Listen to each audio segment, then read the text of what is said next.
9 बजे की खबरें आप देखेंगे। आपके साथ मैं हूं कंचन डोगरा नेगी और आइए सबसे पहले बड़ी खबर कानपुर से आ रही है जो आप तक पहुंचाएंगे, जिसमें सीसामऊ से समाजवादी पार्टी के विधायक इरफान सोलंकी को सजा होने के बाद भी उनकी मुश्किलें कम होने का नाम नहीं ले रही हैं। 7 जून को एमपी-एमएलए कोर्ट ने आगजनी के मामले में सोलंकी और उनके भाई रिजवान सोलंकी समेत 5 लोगों को 7 साल की सजा सुनाई और 30,500 रुपए का जुर्माना भी लगाया। वहीं अब इस पूरे मामले पर एक नया मोड़ आता हुआ नजर आ रहा है। पुलिस खुद इरफान की सजा बढ़वाने के लिए हाईकोर्ट जाने की तैयारी कर रही है। पुलिस हाईकोर्ट में इरफान को 10 साल की सजा दिलाने की अपील करेगी। तो लगातार जेल की हवा खा रहे और इरफान सोलंकी, इनके भाई रिजवान सोलंकी, दोनों की मुश्किलें बढ़ने वाली है, क्योंकि अब पुलिस इरफान सोलंकी की 5 साल की सजा को बढ़ाने के लिए अब 10 साल की सजा करवाने की मांग कर रही है और पुलिस ही अब हाईकोर्ट में इरफान को 10 साल की सजा दिलाने के लिए अपील करने जा रही है। तो इरफान सोलंकी से जुड़ी हुई बड़ी जानकारी आपको दे रहे हैं। देखिए, एक गरीब महिला के घर को जलाने का आरोप, इन पर जबरदस्ती जमीन हड़पने का आरोप दोनों भाइयों के ऊपर। ओम बाबू हमारे सहयोगी और जानकारी देंगे। ओम बाबू, ये बड़ा अपडेट है इरफान सोलंकी के मामले में कि अब पुलिस इस मामले पर हाईकोर्ट जाने की तैयारी कर रही है, 10 साल की सजा की मांग की जा रही है। जी, निश्चित तौर पर कानपुर कमिश्नरेट पुलिस, कल रात पुलिस कमिश्नर अखिल कुमार से मेरी बातचीत थी। उन्होंने बताया कि आगजनी धारा 436 के तहत जो सपा विधायक इरफान सोलंकी, उनके भाई रिजवान सोलंकी सहित 5 लोगों को दोषी ठहराया गया है। इस धारा में न्यूनतम सजा 10 साल और अधिकतम सजा आजीवन कारावास की है, लेकिन कोर्ट ने 7 साल की सजा सुनाई है। इसके खिलाफ Kanpur commissionerate police high court जा रही है और वह वहां पर अपील करेगी कि विधायक को कम से कम 10 साल की सजा सुनाई जाए। ठीक है, बहुत शुक्रिया आपका ओम बाबू मिश्रा, जानकारी के लिए। नजर बनाए रखिए इस खबर पर आप। और ये आगे बढ़ते आपको बताते हैं, काशी को एक और वंदे भारत की सौगात आज मिलने जा रही है। हावड़ा के लिए चलेगी 8 कोच की ये ट्रेन, जिसमें 6 घंटे में पूरा होगा हावड़ा वाराणसी का सफर।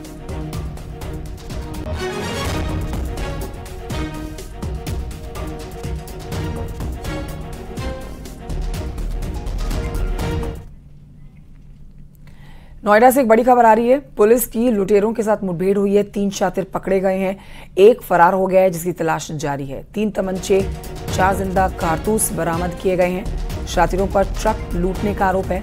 ड्राइवर से मारपीट कर लूटा गया था ट्रक। थाना इकोटेक 3 और सूरजपुर का ज्वाइंट मुठभेड़ का यह मामला है।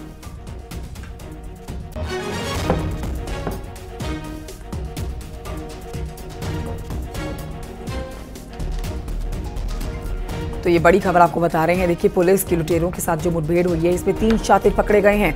मुठभेड़ के बाद पुलिस ने इन 3 शातिरों को पकड़ा। इनके कब्जे से 3 तमंचे, 4 कारतूस पकड़े गए हैं और ट्रक लूटने का आरोप इनके ऊपर है। ग्रेटर नोएडा से ये बड़ी जानकारी और ये बड़ी मुठभेड़ की खबर आप तक पहुंचा रहे हैं।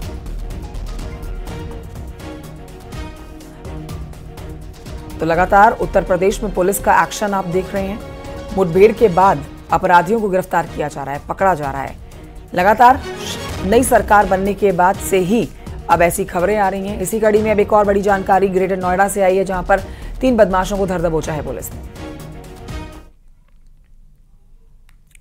उधर रामपुर में पुलिस की गौ तस्करों के साथ भी मुठभेड़ हो गई। मुठभेड़ में गोली लगने से गौ तस्कर फहीम घायल हुआ है, जिसे अस्पताल में भर्ती कराया गया है। शातिर के पास से एक तमंचा, बाइक बरामद हुई है।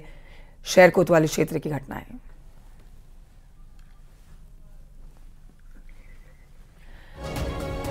तो देखिए, एक और जानकारी रामपुर से। इससे पहले जो खबर आपने देखी वो ग्रेटर नोएडा से थी, जहां पर 3 शातिर पकड़े गए थे, 3 बदमाश पुलिस ने धर दबोचे। और अब रामपुर में भी जो बदमाश धर दबोचे गए हैं, गौ तस्करी के आरोप में मुठभेड़ के बाद पुलिस ने इनको पकड़ा है। तमंचा और बाइक इनसे बरामद कर ली गई है। रामपुर से देर रात की जो तस्वीरें आई हैं वो भी आप तक पहुंचा रहे हैं।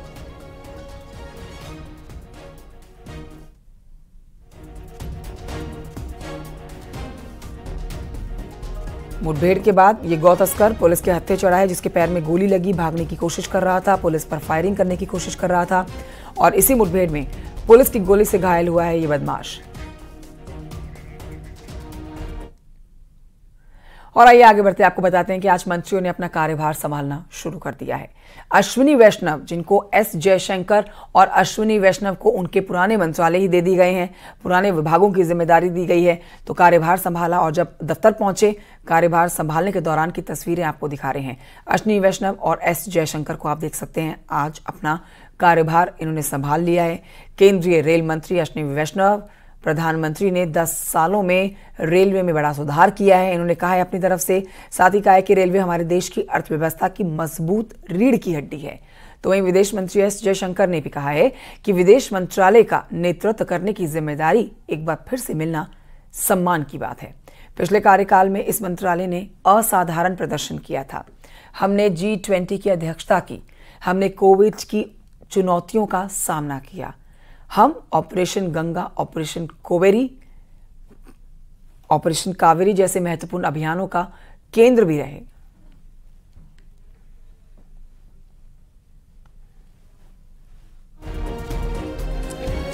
तो अश्विनी वैष्णव, जिनको एक बार फिर से रेल मंत्रालय दिया गया है, और एस जयशंकर, जिनको विदेश मंत्रालय दिया गया है। 2019 में भी आपने इनको यही जिम्मेदारी निभाते हुए देखा है। तो इस बार आप देख सकते हैं और समझ सकते हैं कि जो मंत्रालय महत्वपूर्ण मंत्रालय हैं, वो प्रधानमंत्री नरेंद्र मोदी ने उन पर चेहरों को रिपीट किया है। पिछले परफॉर्मेंस के आधार पर ही दोबारा से 2024 में भी पुराने पद को संभालते हुए, पुराने पद पर आगे बढ़ते हुए ये चेहरे आप देख सकते हैं।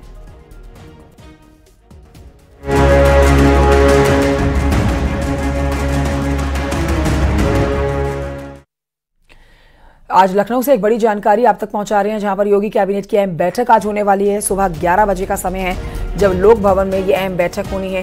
कई अहम प्रस्तावों पर मोहर लगनी है। आचार संहिता की वजह से रुके हुए जो काम थे, अब उनको आगे बढ़ाना है। रुके हुए प्रस्तावों पर मोहर लगनी है। आचार संहिता हटने के बाद पहली कैबिनेट की ये बैठक आज होने जा रही है। सुबह 11 बजे लोक भवन में औद्योगिक विकास, IT, नगर विकास, गृह, PWD, कृषि, चिकित्सा विभाग के प्रस्ताव होंगे। इन प्रस्तावों में शामिल डिफेंस कॉरिडोर नीति का प्रस्ताव, औद्योगिक निवेश और रोजगार प्रोत्साहन नीतियों में बदलाव का प्रस्ताव रखा जाएगा। कानपुर ITI में मेडिकल रिसर्च इंस्टीट्यूट की स्थापना से 50 करोड़ के अंशदान का प्रस्ताव भी रखा जाना है। और ये तमाम महत्वपूर्ण प्रस्ताव जिनके ऊपर आज मोहर लग सकती है। इन प्रस्तावों पर लगातार चर्चा की जा रही थी चुनावों से पहले भी, और अब चुनाव संपन्न हो चुके हैं। आचार संहिता भी हट चुकी है। अब ऐसे में नई सरकार बनने के बाद योगी सरकार का ये आज का जो कार्यक्रम है बेहद महत्वपूर्ण, कई मायनों में अहम हो जाता है। पहली ये कैबिनेट, योगी कैबिनेट की अहम बैठक आज होने जा रही है।